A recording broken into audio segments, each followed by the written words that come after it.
Haiti against Morocco in Atlanta. A valiant fight, I think, is probably the best way to describe it for Haiti. They scored their first 2 goals at this World Cup, but went down eventually 4-2 to Morocco, Jen. Is Morocco getting towards what we need to see if they're going to make a big run like they did in the last World Cup, getting to the semis? Yeah, I think the first 45 minutes was maybe a bit of a wake-up call. I think this was a good test for them. I think this was also a difficult group when you've got big head-to-heads at the start and they've grown into it. I think, for me, it was good to see Morocco score multiple goals. I think that's been quite rare for them. We're much more inclined to see them score a 1-0 or a 2-0. So to see them score 4 and have that reaction that, Haiti were growing into the game, they were doing well. Obviously, an own goal was unlucky for Morocco. But I think we all know they're a top team. They afforded to rest a couple of players. But man, do they have some talent going forward, and they are still a joy to watch. And I think seeing a captain like Hakimi step up and score as well. Well, it's a horse, isn't he? He just never stops running. It's a great word, a horse. I mean, the guy goes, right? He just runs, right? And he doesn't stop running the whole game long. He doesn't play right back. He doesn't play right wing. He plays the position that he's created himself. He's an attacking player from a fullback position that never plays fullback. He obviously has a lot of help when he has Brahim Diaz playing right in front of him. Thought El Kaabi was probably a weaker link up top for them today. Very nice to see them make substitutions and see impact coming off the bench. Rahimi got his goal, very impactful from Alain, and then the youngster obviously closed up the scoring, Yassine. But yeah, the top players played well for Morocco throughout the group stage. But to both of your points here, Morocco, I don't even think they're at 75% of their potential. I think this group, the test that they got was probably against Brazil more than anyone else. Scotland didn't give them enough of a test. Haiti gave them a test in the first 45 minutes, but you eventually knew their quality would shine through, which it did do. If it wasn't the starting 11, it came from the bench.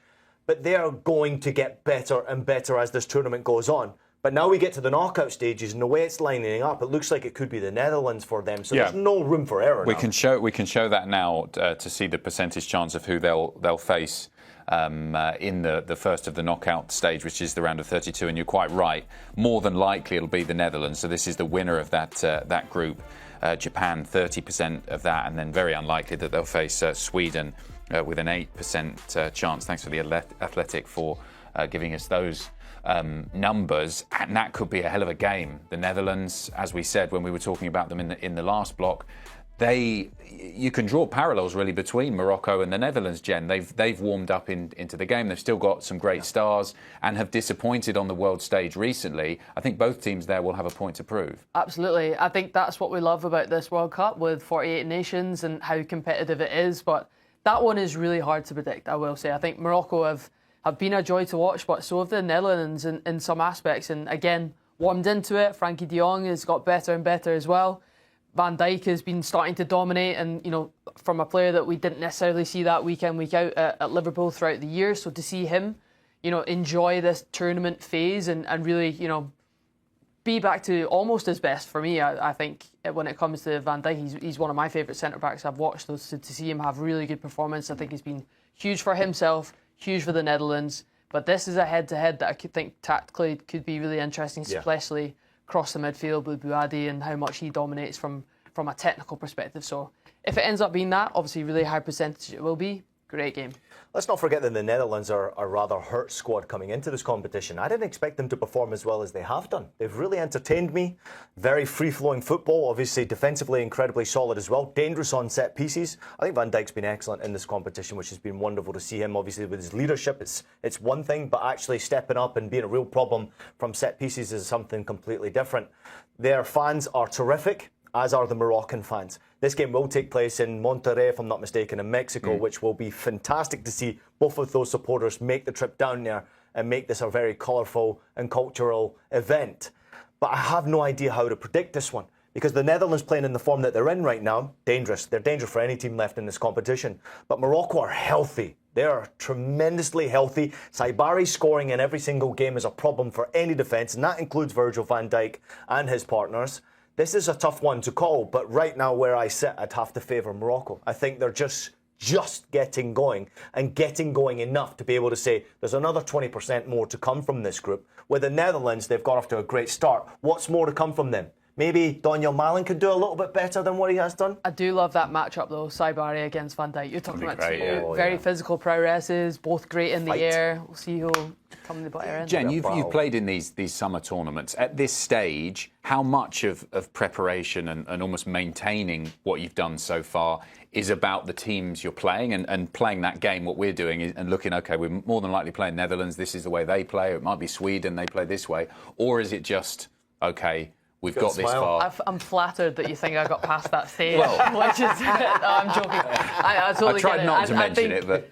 Yeah, obviously didn't get out of the group, was Scotland. But even within the group, was it more just, okay, we're here now? Calculating. Yeah, no, how much was it about the opponent? I think of course, there's the cliche of focusing on yourself, but I genuinely think because there are so many teams in this tournament, players will be watching other games and having one eye of who they might come up against. And of course, there's all the analysis under the sun and how much you can be looking at from... But if I'm a centre back, I'm looking at the strikers I might come up against because there are so many differentials of who you might come up, who's amazing in the air, who makes certain runs. You're absolutely looking at all the different scenarios you will come up with and figuring that out from a defensive perspective, a build-up perspective. So much is broken down in the game now that, yeah, I don't think...